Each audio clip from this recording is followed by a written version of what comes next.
At exactly 2:47 p.m., the most powerful man in American law enforcement forgot how to speak. For 55 seconds, that felt like an eternity, FBI Director Kash Patel sat frozen as cameras captured every twitch, every bead of sweat, every moment of a career imploding in real time. Senator Chris Coons had asked one simple question, the kind of question that should roll off the tongue of any federal law enforcement official, but instead of an answer, America witnessed something unprecedented, the complete psychological breakdown of the FBI director, broadcast live to 47 million viewers. What Coons revealed in that Senate chamber didn't just destroy Patel's defense, it shattered the carefully constructed myth of the man who promised to clean up Washington. This is the story of 55 seconds that changed everything. The Hart Senate office building buzzed with an electricity that veteran reporters recognized immediately. Something was about to break. The confirmation hearing for FBI Director Kash Patel had been scheduled as routine congressional theater, the kind of political kabuki dance that usually generates more heat than light. But whispers in the marble corridors suggested this wouldn't be ordinary. Senator Chris Coons, the mild-mannered Delaware Democrat known more for bipartisan bridge building than bombshell moments, had requested extra time for questioning. His staff had been seen wheeling in boxes of documents at dawn. The press gallery was packed beyond capacity. Kash Patel entered the chamber at 1:30 p.m. sharp, walking with the confident stride of someone who believed himself untouchable. At 44, he cut an imposing figure in his navy suit, FBI pin gleaming on his lapel, jaw set with the kind of determination that had made him a Trump favorite. Behind wire-rimmed glasses, his dark eyes scanned the committee with calculated precision. This was his moment. After years of being Trump's loyal attack dog, investigating the investigators, building his reputation as the man who would reform the deep state, Patel was 90 minutes away from the ultimate prize. The FBI director's chair represented more than a job. It was vindication, power, and the chance to reshape American law enforcement according to his vision. His opening statement was flawless, delivered with the polish of someone who had spent months preparing for this moment. He spoke of restoring public trust, of accountability, of bringing the FBI back to its core mission. Republican senators nodded approvingly. Even some Democrats seemed impressed by his command of complex policy details. For the first hour, Patel fielded questions with surgical precision, deflecting attacks with rehearsed talking points about reform and transparency. He looked presidential, authoritative, inevitable. But Chris Coons was patient. The 60-year-old senator had built his career on meticulous preparation and strategic timing, while other Democrats had fired their ammunition early, burning through predictable lines of attack about Trump loyalty and partisan politics.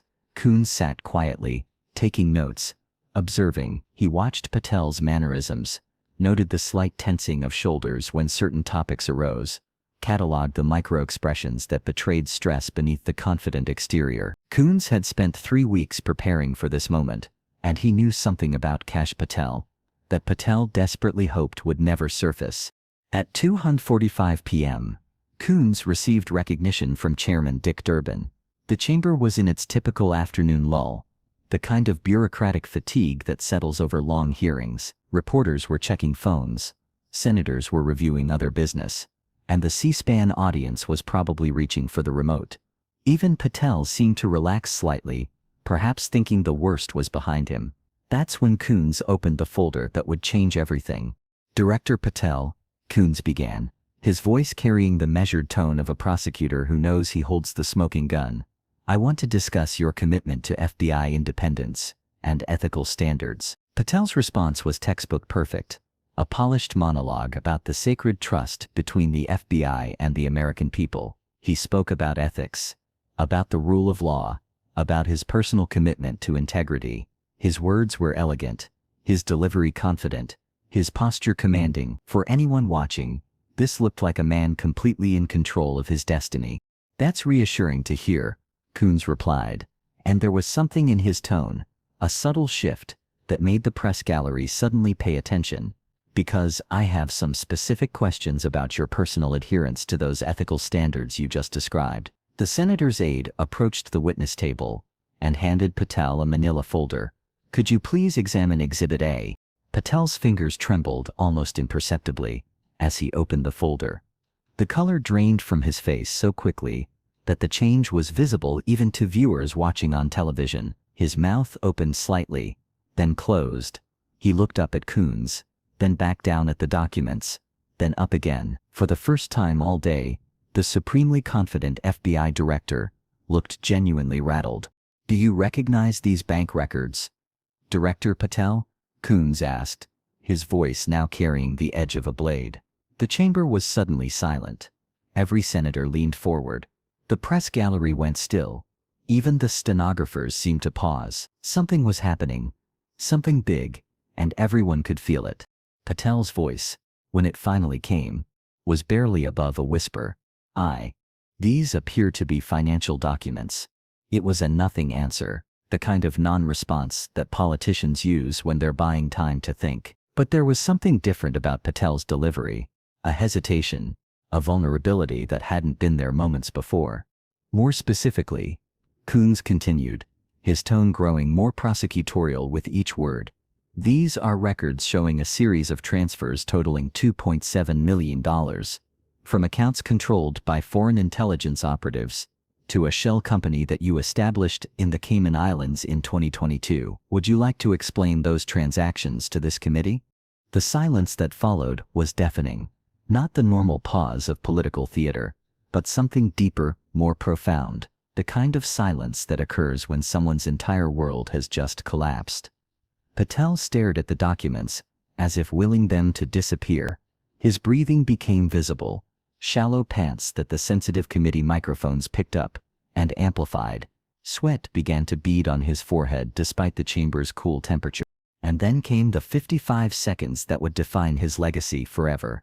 At exactly 2:47:23 p.m., according to the official Senate transcript, Kash Patel simply stopped functioning. He didn't speak. He didn't move. He just sat there, frozen, as millions of Americans watched the FBI director experience what appeared to be a complete psychological break. The documents trembled in his hands. His jaw worked silently, as if he were trying to form words that wouldn't come. Behind his glasses, his eyes darted between the papers and Coons's expectant face, trapped in a loop of denial and recognition. The silence stretched. 5 seconds, 10 seconds, 15. In the press gallery, photographers were firing their cameras in rapid succession, capturing what would become iconic images of institutional collapse. 20 seconds, 25. On social media, Patel's silence began trending. 30 seconds, 35. Cable news networks were cutting away from other programming to focus on this extraordinary moment of governmental paralysis. 40 seconds, 45. Some senators began shifting uncomfortably in their seats. The silence had transcended awkward and entered the realm of genuinely disturbing. This wasn't political calculation or strategic pause. This was a human being, completely overwhelmed by circumstances beyond his control. 50 seconds. 55. Finally, blessedly, Coons spoke again. "Director Patel, do you need a moment to compose yourself?" The words seemed to break the spell. Patel blinked rapidly, as if awakening from a trance. When he finally spoke, his voice was barely recognizable, thin, reedy, nothing like the commanding presence he had projected just minutes earlier. "Senator, these documents, I would need to review with counsel present." It was over. In 55 seconds of silence, Kash Patel's career, his reputation, his future had evaporated. The man who had spent years investigating corruption, who had built his brand on exposing the deep state, had been revealed as potentially corrupt himself. And he had done it, not through his words, but through his inability to speak at all. But Coons wasn't finished. He had waited 3 weeks for this moment, and he intended to extract every ounce of accountability. "Director Patel, are you aware that accepting payments from foreign intelligence services is a federal crime, and that the penalty for such crimes can include not just imprisonment, but a lifetime ban from federal service?" Patel's response was incoherent, a series of false starts and half-formed sentences that only deepened the impression of a man completely out of his depth. He mentioned lawyers, invoked executive privilege, claimed the documents were classified, anything to avoid addressing the central question of why a man sworn to protect America from foreign threats had apparently been taking money from those very threats. The committee room erupted. Republican senators who had been preparing to vote for confirmation were now huddling with staff, their faces grim. Democratic senators were openly incredulous, shaking their heads at the scope of what they were witnessing. In the gallery, reporters were frantically typing on phones and laptops, racing to be first with the story that would dominate headlines for weeks. Chairman Durbin called for a brief recess, but the damage was already done. As senators filed out for hurried consultations with leadership, Patel remained seated at the witness table, staring at the documents that had destroyed him. His legal team surrounded him, whispering urgently, but their client seemed catatonic, lost in the magnitude of his exposure. Within minutes, the story was everywhere. FBI Director, nominee silent for 55 seconds after foreign payment allegations, screamed across news websites. 55 seconds of silence became the #1 trending topic worldwide. Video clips of Patel's frozen response played on loop across cable news, each replay making the moment seem even more damning. But the political earthquake was just beginning. In classified briefings that afternoon, Coons revealed the full scope of what his investigation had uncovered. The $2.7 million was just the beginning. There were additional payments, complex financial structures designed to hide the money's origins, and communications suggesting that Patel had been providing information to foreign contacts in exchange for payment. The man who had promised to clean up the FBI had allegedly been selling American secrets to the highest bidder. By evening, the confirmation hearing had been indefinitely suspended. By the next morning, Patel had withdrawn his nomination. By the end of the week, the Justice Department had opened a criminal investigation. The 55 seconds of silence had triggered an avalanche that buried not just Patel's nomination, but potentially his freedom. The aftermath was swift and merciless. Republican senators who had planned to vote for confirmation were now competing to see who could condemn Patel most forcefully. "I am deeply disturbed by these allegations," said Senator Ted Cruz, who had been one of Patel's strongest supporters. "If true, they represent a betrayal of everything the FBI stands for." Democratic senators were less diplomatic. "This is exactly why the Senate confirmation process exists," said Senator Elizabeth Warren, "to prevent corruption from infiltrating our most important institution." But perhaps the most damaging response came from Trump himself.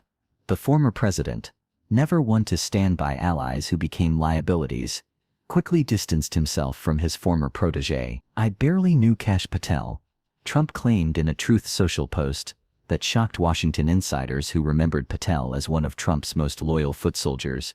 "He was a low-level staffer who exaggerated his role. If these allegations are true, he deserves whatever punishment he gets." The media analysis was brutal and unanimous.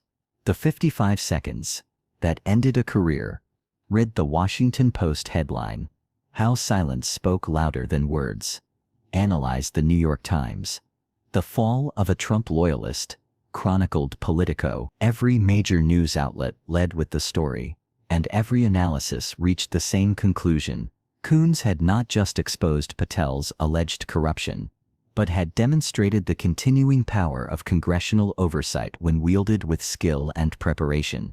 For Coons himself, the moment represented vindication of a different sort. The Delaware senator had often been criticized as too mild, too willing to compromise, lacking the killer instinct needed for modern politics. But his methodical destruction of Patel showed a different side.